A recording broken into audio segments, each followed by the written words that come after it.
ముందుగా నేను తెలుగు ఉపాధ్యాయుడిని చెప్పడానికి చాలా గర్వపడుతున్నాం. నాకు ఈ తెలుగు భాష మీద ఒక పట్టు ఏర్పడినటువంటి నా తెలుగు ఉపాధ్యాయులు ఇప్పగుంట మాధవరావు గారికి, మేడిచర్ల గోపాలకృష్ణ శాస్త్రి గారికి నమస్సులు తెలియజేసుకుంటున్నాను. ఆ తర్వాత నాకు ఈ కవిత్వం మీద ఒక చక్కని అవగాహన, కవిత్వం రాయాలి అనేటువంటి ఒక ఆలోచన కలగడానికి ముఖ్య ప్రేరకులు నా తండ్రి గారు పొలివేటి వెంకట లక్ష్మీ నరసింహం గారు. వృత్తిరీత్యా ఆయన సంగీత ఉపాధ్యాయులుగా పనిచేశారు.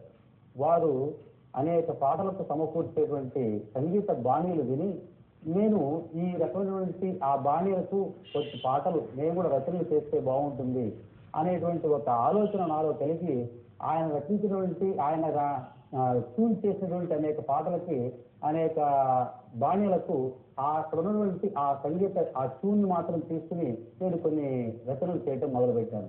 అక్కడక్కడ అది మొదలై చివరికి అవి కొంత ప్రక్రియ దాల్చి ఒక పుస్తకాల రూపంలోకి రావడం జరిగింది. అందుకు గాను జన్మనిచ్చినటువంటి తల్లిదండ్రులకు ఈలో ఉన్నటువంటి ఈ కవిత్వానికి కారణమైనటువంటి విధానానికి నా తండ్రి గారికి నేను ధన్యవాదాలు తెలియజేస్తున్నాను. ఆయన సమకూర్చిన అనేక బాణీల్లో ఎన్నో రకాలుగా మనకి భారతీయ నాదం అనేటువంటి ఒక దేశభక్తి గీతాల సంపుడు కూడా నేను వెలువరించడం జరిగింది. ఈ రోజున మనకి ఆంధ్ర రాష్ట్రంలో అనేక చోట్ల ఈ రాసినటువంటి దేశభక్తి గీతాల పాటలు మనం ఎన్నో చోట్ల మనకు వినబడుతూ అది నాకు చాలా ఆనందం కలిగిస్తూ ఉంటుంది. అందులో దేశమా ప్రదేశమా ప్రాంతమా ప్రశాంతమా విశ్వశాంతి కోరిన శాంతి సందేశమా అనేటువంటి పాటలు, అలాగే దాని తర్వాత కొన్ని భావగీతాలు ఆయన రచించినటువంటి ఆయన సమకూర్చినటువంటి బాణ్యులకు నేను కొన్ని భావగీతాలు కూడా రచించడం జరిగింది. అలా మొదలైనటువంటి నా యొక్క ఈ కవితా ప్రస్థానము కొన్ని అనేక రకాల రూపాలు దాల్చుకుంటూ మనకి ఈ రోజున కొన్ని గీతురాళ్ళు అనేటువంటి ఒక వ్యక్తిత్వ వికాసము సంబంధించినటువంటి విషయాలు కూడా తెలియజేసే స్థాయికి నేను రాసే స్థాయికి నేను రావడం జరిగింది. అందులో ఒక భావగీతం మనకు తెలియజేస్తుంటే, ఓహో భావగీతమా ఓహో భావగీతమా తుషారహార బంధమా శ్రీనీల మేఘమాలిక తుమాల సౌగంధిక నా మనోహారిక ఓహో భావగీతమా అనేటువంటి భావగీతాలు కానీ దేశభక్తి గీతాలు కానీ ముఖ్యంగా నా రచనల్లో ఎక్కువ శాతము ఈ రచనలన్నీ కూడాను పాటలకి అనుగుణంగా రాయడానికి కారణం ముఖ్య ప్రేరకులు నా తండ్రి గారని చెప్పాలి. అందులో దానికి అవన్నీ కూడాను అనేక పత్రికల్లోనూ, ఆకాశవాణిలోను, ఆ తర్వాత అనేక పాఠశాలల్లోనూ అనేక చోట్ల ఉన్నటువంటి విధానాలతో ఇవి బయటకు రావడం జరిగింది. ఈ పాటలన్నీ కూడా సమకూర్చి ఒక చోటగా ఒక సంకలనంగా పెట్టి శరత్చంద్రిక అనేటువంటి పేరుతో బయటకు వెలువరించడం జరిగింది. ఆ తర్వాత కొంచెం నాకున్నటువంటి సాయినాథుని మీద ఉన్నటువంటి భక్తితో షిరిడి సాయినాథుని యొక్క చరిత్ర అంతా కూడాను ఒక భజన రూపంలో, భజన సంప్రదాయంలో మాత్రా ఛందస్సు అనుగుణంగా ఉంటే బాగుంటుందనేటువంటి ఉద్దేశంతో షిరిడి సాయినాథుని సచ్చరిత్ర అంతా కూడాను ఒక 153 గేయాలుగా మనకి బయటికి అందించడం జరిగింది.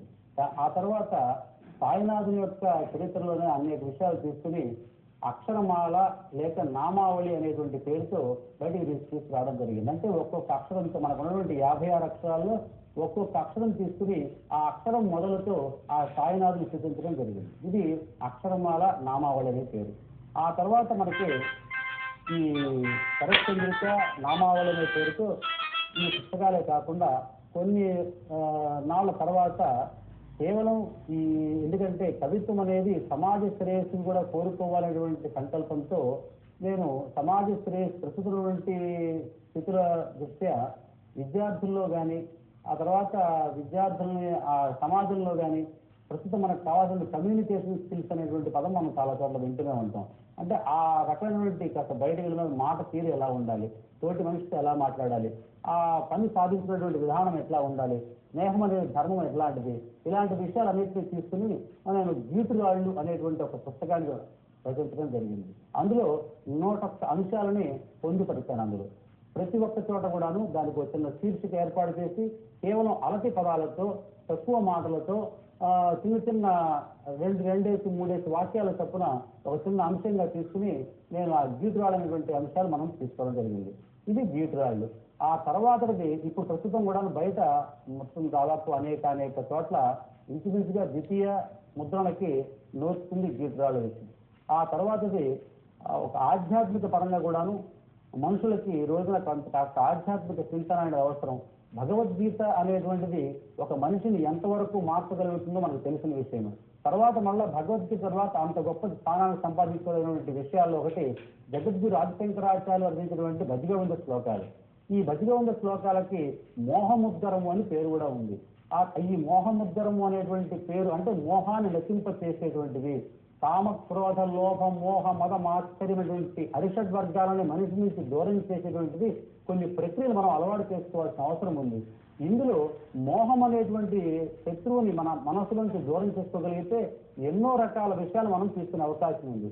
కనుక ఈ రకమైనటువంటి ప్రక్రియతో భజగోవిందాన్ని అనుగోవిందము అనేటువంటి పేరుతో తెలుగులోకి అనువదించడం జరిగింది. అదే ఛందస్సుని అదే మాత్రలతో తెలుగులోకి భజగోవిందం భజగోవిందం గోవిందం భజ మూఢమతే సంప్రాప్తే సన్నిహితే కాలే నహి నహి రక్షతి దుఃఖీకరణే అని మూల శ్లోకం అయితే అనుగోవింద అనుగోవింద గోవింద అను మూఢమతి సంప్రాప్తించే మరణకాలమున రక్షించవు ఈ దుఃఖీకరణలు అంటూ దానికి పూర్తిగా స్వేచ్ఛానువాదంతో అనుగోవింద అనేటువంటి పుస్తకాన్ని విరమించడం జరిగింది. ఈ రకంగా ఇంకా భారతీయ నాదమని చిన్నపిల్లల కోసమని చందమామ రావే అని ఒక అభినయ గేయాలని ఒక పాటికి తీసుకుని రచించడం, వాటిని సంగీతం సమకూర్చి బయట చిన్నారులకు అభినయ గేయాల రూపంలో అందించడం జరిగింది.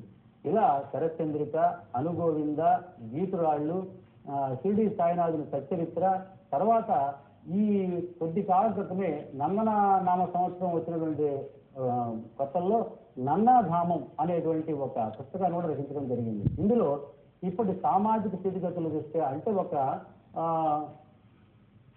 మనకు ఎదుర్కొన్న కాబట్టి అనేక సమస్యలకి కొన్ని పరిష్కారాలుగా కొన్ని అంశాలు తీసుకుని నందనధామం అనే పుస్తకం రచించడం జరిగింది. ఈ రకంగా నా యొక్క కవితా ప్రస్థానం ముందుకు మీ అందరి ఆశీర్వచనాలతో, నా గురువుల యొక్క ఆశీర్వచనాలతో, తోటి స్నేహితుల యొక్క ఆశీర్వచనాలతో, వాళ్ళ యొక్క ప్రోత్సాహంతో ముందుకు సాగుతోంది. ఇంత చక్కటి ఈ కార్యక్రమంలో పాలు పంచుకున్నటువంటి అవకాశాన్ని నాకు కలిగించినందుకు దూరదర్శన్ వాళ్ళకి ధన్యవాదాలు తెలియజేస్తున్నాను.